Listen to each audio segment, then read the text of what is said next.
Dear brothers and sisters in Islam and humanity, Assal-mo-alaikum wa rahmatullahi wa barakatuh. May the peace, the mercy and the blessings of Allah subhanahu wa ta'ala be on all of you. Welcome to the show, Ramadan, a date with Dr. Zakir. I'm your host, Yusuf Chambers, and today we will be discussing the topic, Ramadan, the month of self-improvement and Islaah, part 2. Dr. Zakir, Assal-mo-alaikum wa rahmatullahi wa barakatuh. Wa alaikum assalam wa rahmatullahi wa barakatuh. Well, Dr. Zakir, in the last episode, we were mentioning, or you mentioned, and I listened, to the 70 major sins, and we shall continue to discuss one by one, inshallah, a random selection of those. And the first of those today will be the major sin of zina. So, first of all, can you tell me what is the Islamic perspective on zina, and what is the prescribed punishment in Islam for doing that sin? Alhamdulillah. Wassalatu wassalam. Ala Rasulillah. Wa ala ali wa sahbihi ajmain. Amma ba'd. A'udhu billahi minash shaitanir rajim. Bismillahir rahmanir rahim. Rabbi shrah li sadri. Wa yassir li amri. Wa ahlul 'uqdatam min lisani yafqahu qawli. Zina means illegal sexual intercourse. Or when a man and woman who are not married, if they have a sexual intercourse, it's called as zina. It means sexual intercourse outside the marriage bond. And the Islamic Sharia, its basic aim is to preserve the honor and lineage. That is the reason zina, that's illegal sexual intercourse, it is a major sin. And Allah subhanahu wa ta'ala says in the Quran, in Surah Isra, chapter number 17, verse number 32, come not close to zina, come not close to unlawful sexual intercourse, for it is a shameful deed, an evil opening other routes to evil. Islam has tried its best to protect the honor of the man and the woman, and there are various guidelines given in the Sharia and the Quran Hadith which prevents a person from coming close to zina. Number one is hijab has been prescribed. And besides hijab for the woman, hijab for the man also. For the woman, her complete body should be covered. The only part that can be seen are the face and the hands up to the wrist. Some scholars say that even this should be covered. And Allah says about the hijab, Allah has prescribed the hijab for the man first in the Quran and then for the woman. Allah says in the Quran in Surah Nur, chapter number 24, verse number 30, say to the believing man that he should lower his gaze and guard his modesty. Moment a man looks at a woman, if any brazen thought, any unashamed thought comes in his mind, he should lower his gaze. The next verse speaks about the hijab for the woman. It says in Surah Nur, chapter number 24, verse number 31, say to the believing woman that she should lower her gaze and guard her modesty, and display not her beauty except what appears ordinary of, and draw her veil over the bosom, and the verse continues. So basically lowering the gaze is very important, which prevents zina to a great extent. And the punishment for this unlawful sexual intercourse, zina, there are two types of punishments depending upon the type of zina. Zina can be of two types. Number one is that unlawful sexual intercourse done by an unmarried man and woman. It's called as fornication in English. And if unlawful sexual intercourse is done by a married man or woman, it is called as adultery. The punishment for both, it differs. Allah says in the Quran, in Surah Nur, chapter number 24, verse number 2, as for the woman and man who commit fornication, as for the fornicator, be it a woman or a man, flog each with 100 stripes, means give them 100 lashes, and let not your heart be moved towards them. And let a group of believers witness the punishment. That means if any man or woman who is not married, if they have unlawful sexual intercourse, the punishment is 100 lashes, flogging them with 100 lashes. And as far as punishment for adultery is concerned, unlawful sexual intercourse done by a married man or woman, it's mentioned in Sahih Bukhari, volume number 8, in the book of Hudud, hadith number 6814, a man approaches Prophet Muhammad ﷺ and says that I have committed adultery. And the man, he bears witness 4 times that he has committed adultery, and the Prophet, he ordered that he should be punished, he should be stoned to death because he was a married man.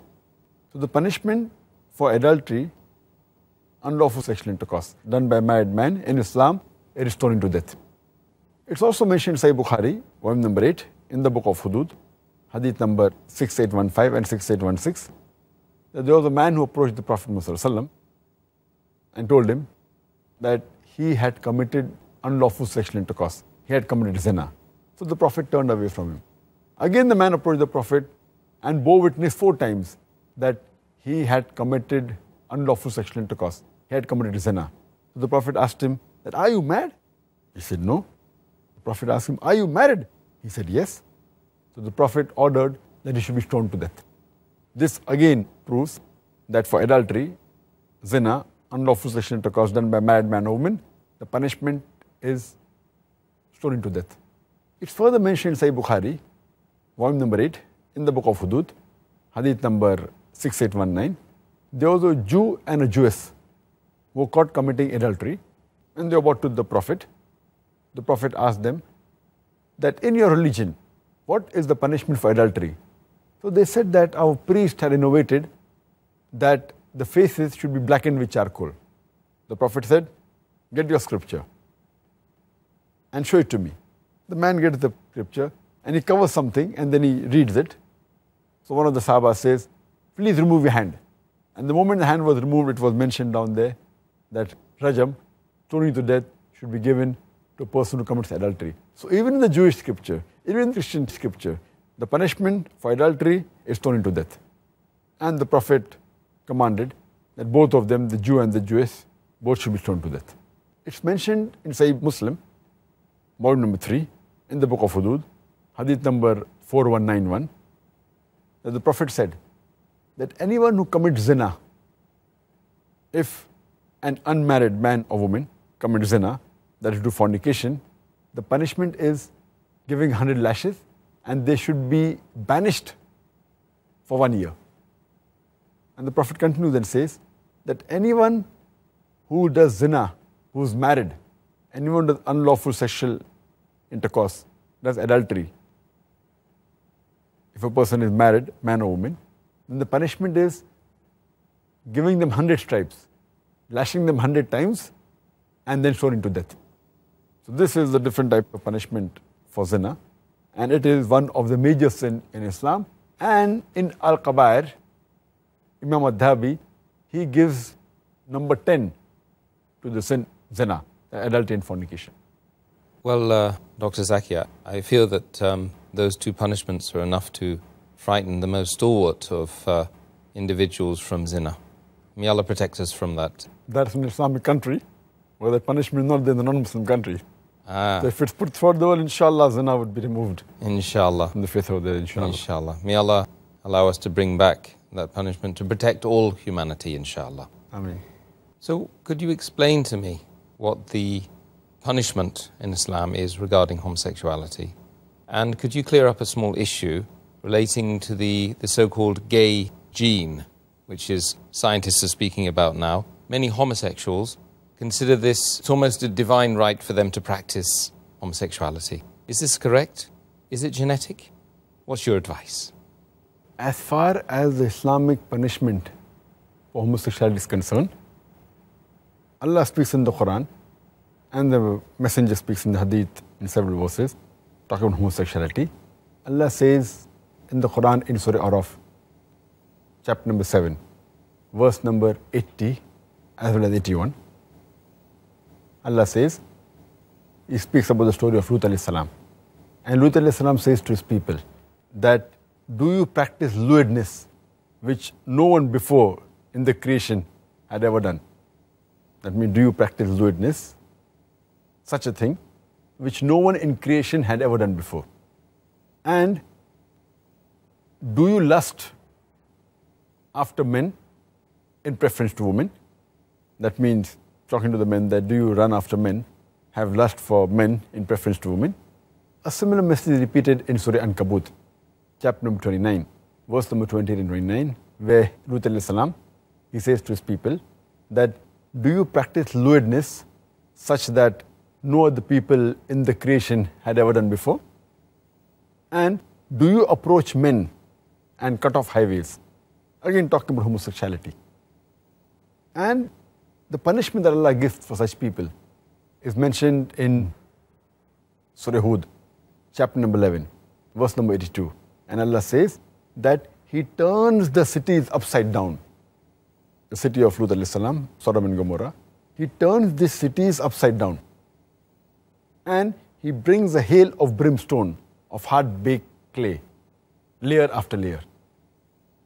And as far as punishment for an individual person who commits homosexuality, it's mentioned in Sunan Abu Dawud, volume number 3, in the book of Hudud, hadith number 4447, where the Prophet Muhammad said that anyone who does the sin of people of Lut alayhi salam, he should be put to death. The person who does it and the person on whom it is done. So homosexuality is forbidden in Islam, and the punishment for homosexuality is death. As far as the second part of the question is concerned, that is homosexuality genetic? There was a research done some 15-20 years back in the early 90s, where there were a group of scientists who suggested that homosexuality is genetic. Afterwards, when more research was done, it was proven that the research is totally wrong, and the person who first propounded this research, he himself was homosexual. And there are several articles written against homosexuality being genetic. If you read the article of 6th of April, year 2004, in lifestylenews.com, there's an article written that Born or Bred, talking about homosexuality, by Robert Knight. And this was mainly done by a concern of group of American women who tried to prove that homosexuality is not genetic because they were concerned. Robert Knight, he has picked up various articles from different scientists and different people in the field and proved that homosexuality was not genetic. He even quotes Dr. Robert Spitzer in lifesitenews.com, who is the professor of psychiatry in the Columbia University in USA. He proves that homosexuality is not genetic. And in 1973, he removed from the American Psychiatric Association list, which was mentioned, that homosexuality is a mental illness. He proved it wrong and removed it from the list. It's not a mental illness. And he did research, and he gave advice to more than 200 people who are homosexuals. And after advice, many of them left homosexuality. The person who first said that homosexuality was genetic was Dean Hammer, who was from America, National Institute of Health. And he did a research on 40 pairs of homosexuals. And he said that there was a gay gene which was responsible for homosexuality being genetic. Later on, Dr. George Rice, he tried to repeat this experiment of Dean Hammer, and he took 52 pairs of homosexuals. But unfortunately, he could not find any gay gene. And when it was proved that homosexuality was genetic was a fallacy, then Hammer said that, the sample was bigger, therefore they could not find, my sample was small, and he gave excuses. And later on, many scientists and many psychiatrists and many researchers did research, and they found it without doubt that homosexuality was not genetic. And even Dr. Alan Sanders of National Institute of Health, the same institute where Dean Hammer came from, he did research and presented the paper on the 1st of June 1998 in Toronto in the psychiatric conference, and he proved without doubt that homosexuality was not genetic. So but natural, it can't be genetic, and sin cannot be inherited. That's not the concept of Islam. It's a concept of Christianity and other religions. But in Islam, no bearer of burden can bear the burden of others. So, but natural, no sin can be inherited, and neither homosexuality can be inherited. Well, Jazakallah khair for clearing that issue up, because I'm sure there are many Muslims who still ponder that issue of the gay gene, which was spoken about more than 10 years ago now, is it? Or slightly less than 10 years ago? 14 years. But it still seems to be a view which is accepted, so may Allah preserve us. But those who don't have knowledge, those who have knowledge, they know for sure that it's a fallacy. Dr. Zakir, the next issue we need to bring up is riba, again, one of the major sins. And unfortunately, nowadays, many Muslims consider riba to be completely lawful in this modern world that we live in. What's your advice according to Quran and Sunnah? I do agree that there are many Muslims who consider riba not to be interest and they think it's lawful, but riba means anything over and above. It includes usury, that's exorbitant interest, but it even includes interest, because by definition interest is money earned on money lent, and usury is exorbitant interest. So whether small or big, riba is haram. It includes interest as well as usury. And Allah subhanahu wa ta'ala has used the word riba in the Quran no less than 8 times. It's mentioned in Surah Al-Imran, chapter number 3, verse number 130. Surah Nisa, chapter number 4, verse number 161. In Surah Baqarah, chapter number 2, verse number 275, it has been used thrice. It's even mentioned in Surah Baqarah, chapter 2, verse number 276, as well as Surah Baqarah, chapter 2, verse 278 and 279, where Allah says in these 2 verses, that give up your demands of riba, of interest, of usury. And those who do not give up the demands of riba, take notice of a war from Allah and His Rasul. That means if you indulge in riba, Allah and His Rasul will wage a war against you. There are other major sins like having intoxicants, having alcohol, drugs, etc. But this, besides being a major sin, the ruling is that Allah and His Rasul will wage a war against you. It is the only verse in the Quran for the only major sin where Allah and Rasul wage a war against you, it is riba. So it is one of the biggest major sins. That is the reason it has been rated in the category number 12 in Al-Qabair by Imam Al-Dhahabi, mentioned number 12. And as far as the punishment is concerned, it's mentioned in Sahih Muslim, volume number 3, hadith number 3881, the beloved Prophet Muhammad, he cursed those people who accept riba and who give riba. Those who take interest and give interest. Those who record it, as well as the 2 witnesses, all of them are the same. The Prophet said that all these people are cursed. The person who gives riba, the person who takes riba, the person who records riba, the person who is the witness. All of them are cursed and all of the same level.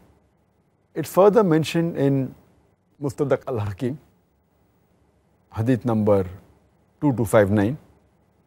The beloved Prophet Muhammad said that there are 73 different types of riba, different degrees of riba. And the lowest one is equivalent to a man doing zina with his mother. With the lowest level of riba, or the 73 level, is equivalent to a man doing zina with his mother. And this is a Sahih hadith. And it's mentioned in Musnad Ahmad, volume number 5, page number 225, also in same hadith repeated in Sahih Al-Jamia, hadith number 3375. The beloved Prophet Muhammad said that anyone who takes riba equivalent to 1 dirham, it's worse than a man committing zina 36 times. If you take 1 dirham of riba, it's worse than a man committing zina 36 times.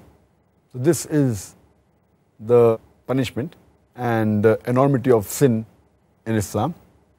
And we see today that most of the Western countries, they are drowned in riba. Everything is an interest. You take a loan on interest, you can take a house on interest, you can take a car on interest, the credit card. So everyone, and in this scenario, it makes a poor man more poor. It can make many rich men go bankrupt, Otherwise, the other people, a rich man becomes more rich. And there are various evils, and I've given a talk on this topic, interest-free economy promulgated by the glorious Quran, where I've proved all the evils of riba. And we see that today, a man will make more profit if he has the concept of Islamic business, profit and loss sharing, rather than based on interest. That's the reason most of the top companies, they're zero debt companies. They don't take loan from the bank. They prefer opening issues and having shares and sharing the profit with the public. That's the Islamic concept. And all the top companies, they are debt-free companies. You'll find that they don't take any loan. So they are working actually on the Islamic concepts. Well, may Allah subhanahu wa ta'ala allow us all to work on the Islamic concept. Get rid of riba, the interest, the usury, as you've called it. Following on from the first question regarding riba, is it permissible for a Muslim to put his savings in an interest or riba-bearing account or bank for safety purposes if he or she pays the interest that he earns out in charity?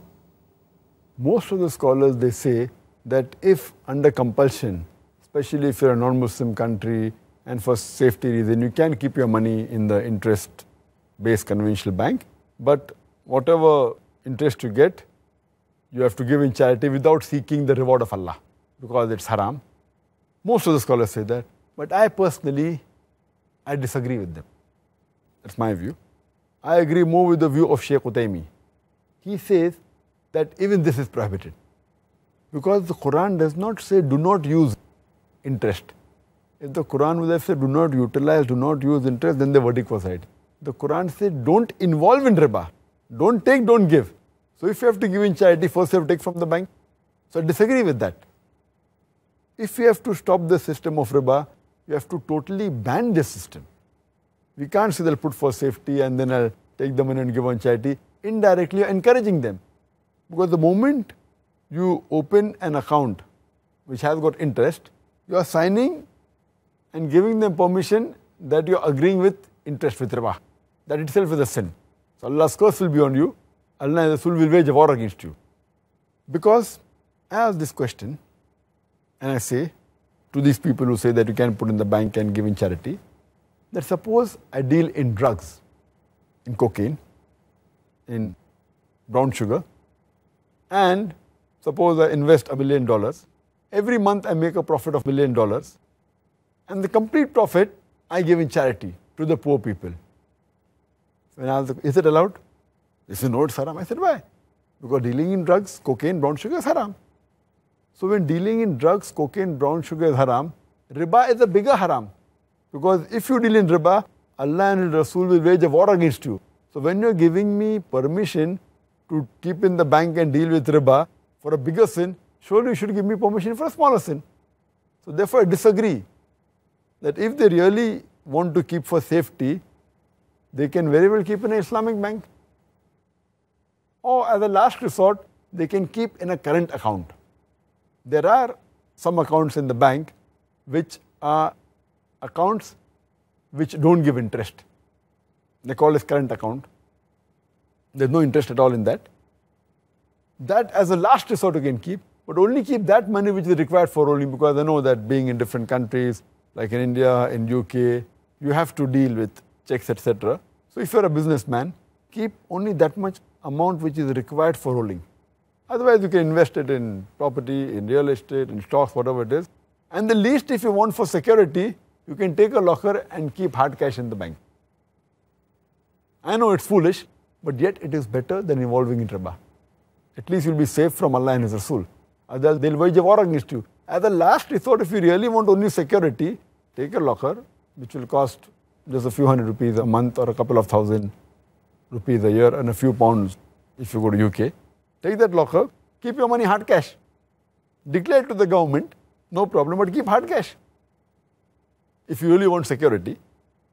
But taking riba and even giving in charity because they're encouraging the system of riba, I consider that to be haram.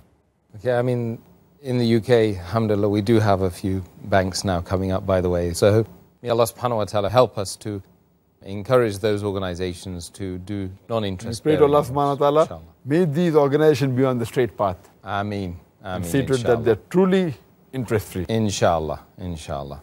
The next issue I'd like to ask you about, Dr. Zakir, is concerning alcohol. What does Islam say about alcohol? Does it prohibit it entirely? Allah says in the Quran, in Surah Ma'idah, chapter number 5, verse number 90, Ya ayyuhallazina amanu, O you believe, innamal khamru wal maisuru, most certainly intoxicants and gambling, wal ansabu wal azlamu, dedication of stones, divination of arrows, rishthum min amali shaitan, these are Satan's handiwork. Fashtanibu lalakum tuflihun, abstain from this handiwork that you may prosper. So Allah says, this is rishthum min amali shaitan, it's a Satan handiwork. Abstain from it that you may prosper. And Imam Adhabi, in his list of Al-Qabair, in the 70 major sins, he puts having alcohol, intoxicants, khamar, having wine, number 19 in the list. And having intoxicants is even prohibited in Christianity. If you read the Bible, it's mentioned in the book of Proverbs, chapter number 20, verse number 1. It says that wine is a mocker. It is strong raging drink. And anyone who is deceived, he is not wise. It's mentioned in the book of Ephesians, chapter number 5, verse number 18, be not drunk with wine. But unfortunately, we find that none of the Christians and the Jews, they follow the advice given in the Bible, unfortunately. And what is the logic, the reason that Islam has prohibited alcohol? Normally in a human being, there is an inhibitory center. This inhibitory center, it prevents a human being from doing things which are illogical and not correct. For example, if a person wants to go to the call of nature, the inhibitory center will say that don't do it in a public place, go to the toilet. Inhibitory center is working. An inhibitory center, when a person speaks to the parents, tells that don't be disrespectful to parents, don't use foul language. So this is the work of inhibitory center. When a person is intoxicated, when a person has intoxication, has wine, has alcohol, the inhibitory center is inhibited. And he doesn't know what he's speaking, therefore you find many of them, they start cursing, they start doing verbal abuse, you find them saying obscene things, you may find them that they urinate in their own clothes. So this is because the inhibitory center is inhibited. And if we analyze that alcohol is responsible for many crimes that take place. According to the US Department of Justice, 1996, every day in the year 1996, 2,713 cases of rape took place. That means every 32 seconds, one rape is taking place in America in 1996. And the report says that majority of the people who committed rape, they were intoxicated. Furthermore, according to American statistics, it says that 8% of the Americans, they indulge in incest, having intercourse with the close relative. And it says that every 12th person you come across in America, they're doing incest. And majority of them, they're in a state of intoxication when they do incest.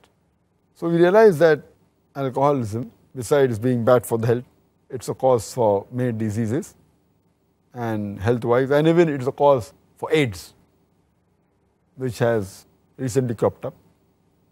And there are many people who say that I am a social drinker and I have only one peg, I don't get intoxicated.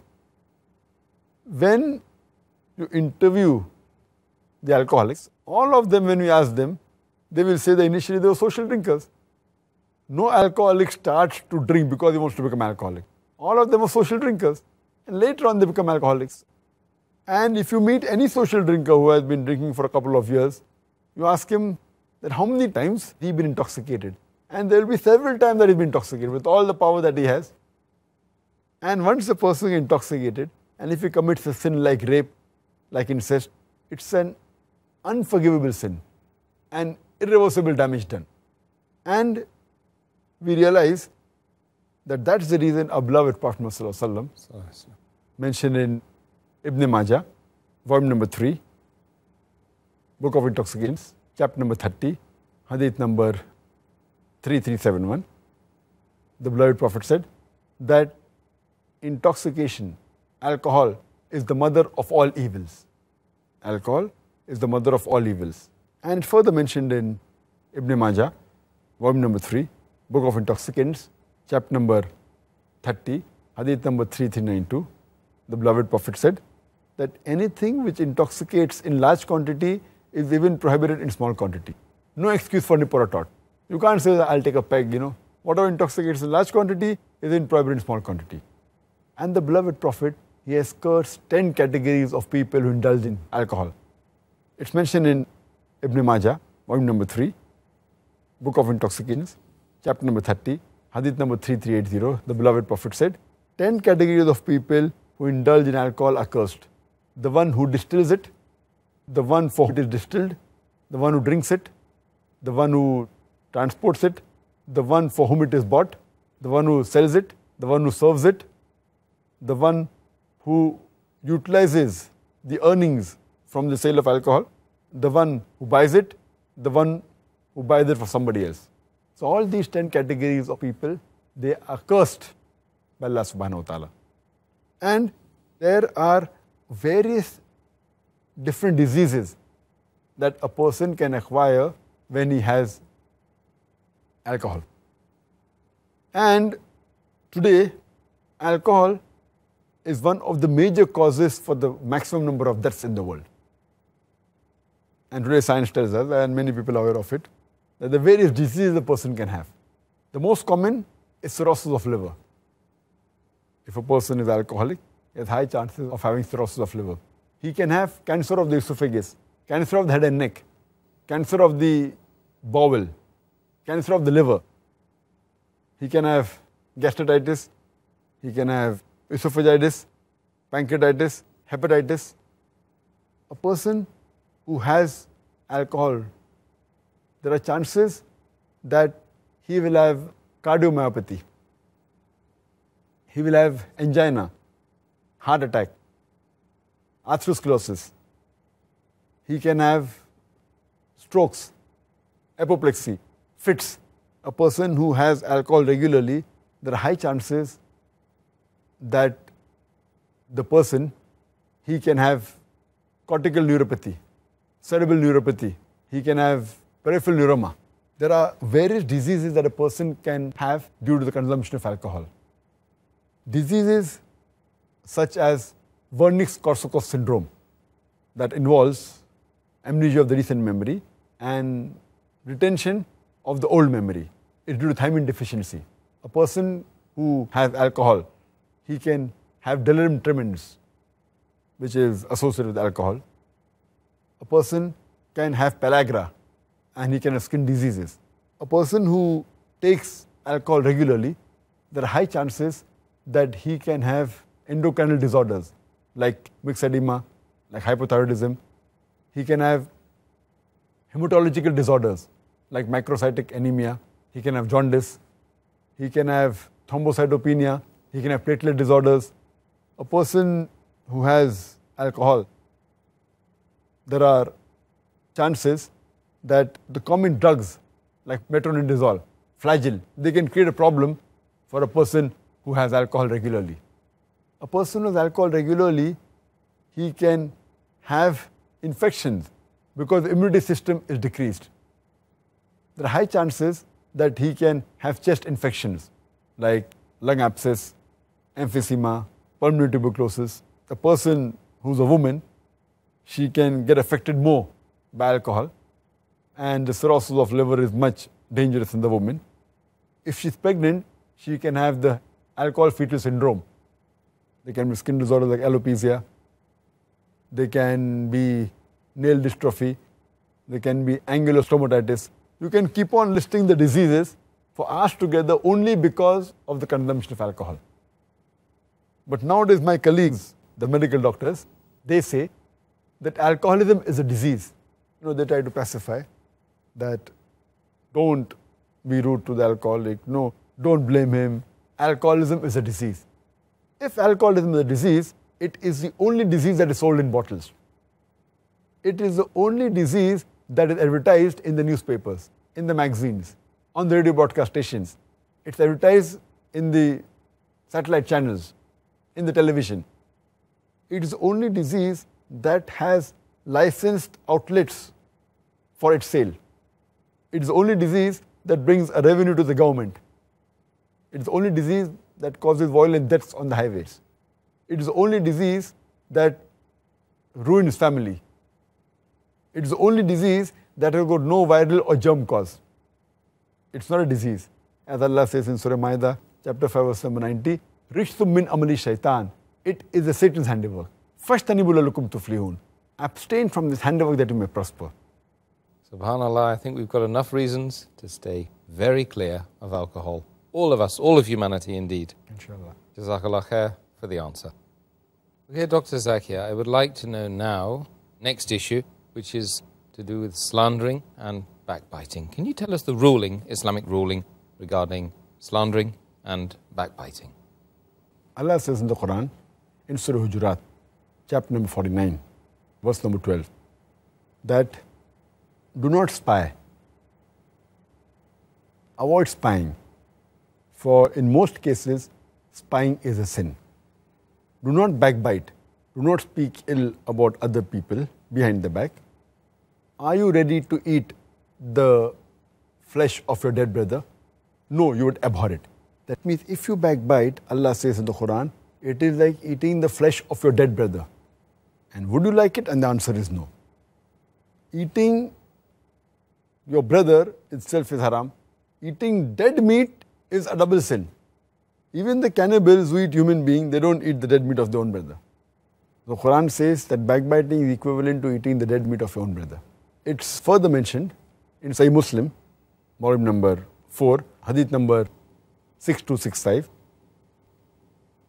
where the beloved Prophet Muhammad said that, do you know what is backbiting? So the Sahaba says, Allah and His Messenger know the best. The Prophet continues that anyone who speaks about another person behind his back, which he would not like when it is spoken, that is called as backbiting. So one person interrupts and says, what if what I'm speaking is true? The person does have those faults. So the Prophet says that if you speak about someone behind somebody's back and if it is the truth, it is backbiting. If it's false, it's called as slandering. So both are prohibited, backbiting as well as slandering, both are prohibited. And Allah says in the Quran, in Surah Humza, chapter number 104, verse number 1, Wailul likulli humazatil lumaza. Woe to every kind of scandal monger and backbiter. And it's mentioned in the hadith of Sahih Bukhari, volume number 1, in the book of Wudu, hadith number 216. Muhammad Sallallahu Alaihi Wasallam, he was passing near a graveyard and he heard that two of the Muslims, they were crying and mourning because of the punishment that they were having in their graves. The Prophet says that, do you know for what reasons are they crying? The Sahaba says, no. So he says, one, because he never used to be careful about his urine. You know, that you have to be careful, protect oneself from one's urine. And the other one, because he used to make enemies between the people. So based on the verses of the Quran and the Hadith, backbiting and slandering, both are prohibited. Okay, I think that's very clear. Thank you very much, Dr. Zakir. So regarding the lower garment of the male, I think particularly the male, is it haram for a man to wear that below the ankle, even if that person isn't wearing it out of pride or arrogance? The Arabic word used when a lower garment is below the ankle, it is isbal. Whether it's your lower garment or your trouser or your izar or thobe, if it goes below the ankle, it's called as isbal. It may touch the floor or it may sleep on the floor. All these are a sin. And unfortunately, many Muslims, or rather most of them, they don't pay any importance to this major sin. And they think it's all right. Most of the Muslims, they wear the trouser below the ankle. Many of them, the trouser touches the floor. It even sweeps the floor. It's mentioned in Sahih Bukhari, volume number 7, in the book of dress, hadith number 5787. The beloved Prophet Muhammad said, the izar that goes below the ankle, that part will burn in fire. In the lower garment, whether it be izar, the trouser, if it goes below the ankle, that part will burn in the hellfire. It's further mentioned in Sahih Bukhari, volume number 7, Book of Rest, hadith number 5788. The beloved Prophet ﷺ said that Allah will not look at the person on the day of resurrection, a person who wears a lower garment below the ankle and walks in pride. So wearing the lower garment below the ankle is prohibited. It's like a sign of pride and arrogance. And irrespective whether a person feels proud or not, it's haram. And it's mentioned Sunan Abu Dawud, volume number 3, in the Book of Dress, hadith number 4083. It says that if your lower garment or your shirt or your turban, if they go below the ankle or till on the ground, then Allah will not look at you on the day of resurrection. So, isbal, a lower garment below the ankle, is a great sin. And people who say that if we wear it without arrogance and pride, it is permitted, this is the wrong thinking. It is the fallacy. Imagine at the time of Muhammad Sallallahu Alaihi Wasallam told many Sahaba that wear your lower garment above the ankle, and all of them wore. Imagine if we say that we can keep the lower garment or trouser below the ankle if we don't have pride. We are trying to indicate that we are better than the Sahaba. When the Prophet could tell the Sahaba that put your trouser above the ankle, wear the izar above the ankle, and we say that we did not do it, and if we think that if we do it without pride, it's not wrong. So we are trying to insinuate that we are better than the Sahaba, which is totally wrong. So that's the reason isbal, lowering the lower garment below the ankle, with pride or without pride, is haram. With pride is a bigger sin because you're doing a double sin. Lowering the garment plus you're proud and arrogant. So it's a double sin. Okay, thanks for the answer, Dr. Zakir. Dr. Zakir, next question. How does Islam reprimand a person who bears false witness in a court of law? As far as bearing false witness is concerned, Allah says in the Quran, in Surah Nur, chapter number 24, verse number 4, as for those who lay a false allegation against the chastity of a woman, and if he cannot produce 4 witnesses, then he should be lashed with 80 lashes. That means he should be flogged with 80 lashes, and his witness should not be ever considered in future. So this is a punishment for a person who gives a false witness. And further mentioned in Sahih Bukhari, volume number 3, Book of Witnesses, hadith number 2654, where the beloved Prophet ﷺ asked that, will I inform you of the greatest of the great sins? The people said, yes, O Messenger of Allah. Muhammad ﷺ replies that, number 1, joining gods with Allah. Number 2, being disrespectful to parents. And then later on declining, he said, number 3 is bearing false witness is a great sin. It's mentioned Sunan Abu Dawud, volume number 3, hadith number 3592. Beloved Prophet ﷺ said that after offering salah, he turns around and he says that bearing false witness is equivalent to attributing a partner to Allah subhanahu wa ta'ala. In this hadith, Muhammad ﷺ says that bearing false witness is nearly as good as shirk. So that's the reason it is one of the major sins in Islam. Jazakallah khair, Dr. Zakir, for the answer. Dr. Zakir, how does Islam honor the chastity of a woman? There are many verses in the Quran and several hadith which speak about the chastity of the woman. Our beloved Prophet ﷺ said, it's mentioned in Musnad Ahmad, volume number 1, hadith number 1661. The beloved Prophet ﷺ said that the woman who prays 5 times, who fasts in the month of Ramadan, who preserves the chastity and takes care of the husband, that's obedient to the husband, she can enter paradise by any gate. She can go by any gate into paradise. That means a woman who's chaste, who offers 5 times salah, fasts in the month of Ramadan, and takes care of her husband, who's obedient to the husband, will enter paradise. It's further mentioned in the glorious Quran, in Surah Nur, chapter number 24, verse number 23 and 24, that anyone who lays an allegation against the chastity of a woman, he will have a grievous penalty in this world and the hereafter. And he will be put into hell. And on the day of judgment, his tongue, his limbs, and parts of his body will bear witness against him. It's mentioned in Surah Nur, chapter number 24, verse number 4, that anyone who lays a false allegation against the chastity of women and cannot produce 4 witnesses, he will be given a punishment of flogging by 80 lashes. In future, his testimony, his witness will never be accepted. And it's mentioned in Sahih Bukhari, volume number 4, hadith number 2766, the beloved Prophet ﷺ said that, do you know the 7 grievous sins?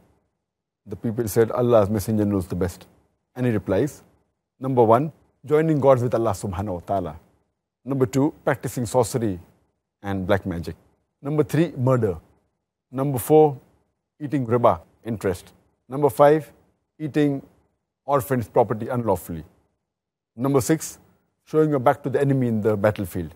And number 7, laying an allegation or slandering the chastity of woman who is a true believer. So it's a grave sin to lay an allegation against the chastity, and Allah subhanahu wa ta'ala and the Quran protects the chastity of women. Alhamdulillah.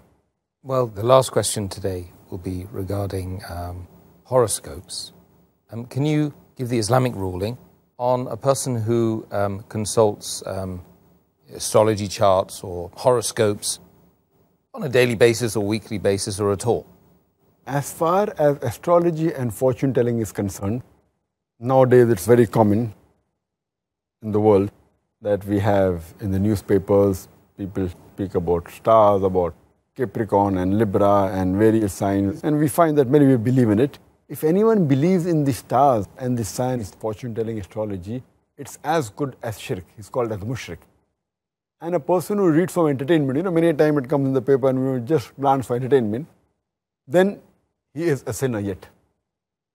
Because the beloved Prophet ﷺ said, it's mentioned in Sahih Bukhari, volume number 2, hadith number 1038, Muhammad ﷺ, after offering Fajr Salah, he turns around and he says that Allah says that some of the people, they are believers in me and some are disbelievers in me. Those who believe that it rained because of Allah subhanahu wa ta'ala, they believe in me and they disbelieve in the star. And those who believe that it rained because of the star, they believe in the star and they disbelieve in me. It's further mentioned in Musnad Ahmad, volume number 2, hadith number 9536. The beloved Prophet Muhammad ﷺ said that if a person goes to a fortune teller and a soothsayer and believes in him, he has disbelieved in Muhammad ﷺ, he has disbelieved in me. And it's further mentioned in Sahih Muslim, volume number 4, hadith number 5540. Beloved Prophet Muhammad ﷺ said that anyone who goes to a diviner, that's Araf, and believes in him, his prayer will not be accepted for 40 nights. So therefore fortune telling and astrology are condemned in the Quran. Allah says in Surah Ma'idah, chapter number 5, verse number 90, Ya ayyuhallazina amanu, O you believe, innamal khamru wal maisuru, most certainly intoxicants and gambling, wal ansabu wal azlamu, dedication of stones, divination of arrows, rushtu min amali shaitan, these are Satan's handiwork. Fashtanibu lallukum tuflihun. Abstain from it that you may prosper. So fortune telling is a Satan's handiwork. You have to abstain from it so that we can prosper. Dr. Zakir, once again, excellent answers. Jazakallah khair. May Allah subhanahu wa ta'ala reward you greatly for information or the knowledge you have of Quran and Sunnah, which you've given us tonight in such an eloquent way. Jazakallah khairan. May Allah accept it from you. Ameen. Well, brothers and sisters, I hope you agree that the information that we've got, that we've gained from the last 2 episodes on Ramadan, the month of self-improvement and Islaah, have been invaluable, particularly as we've only got 8 days or so left of Ramadan. My advice is to you is to get on implementing as many of those gems and valuable pieces of information into your life quickly as possible, inshallah. If you want to learn more about self-improvement during this month and Islaah, you can watch part 3 tomorrow. So join us at the same time. Assalamu-alaikum wa rahmatullahi wa barakatuh. حافظين ذاكرين قانتين خاشعين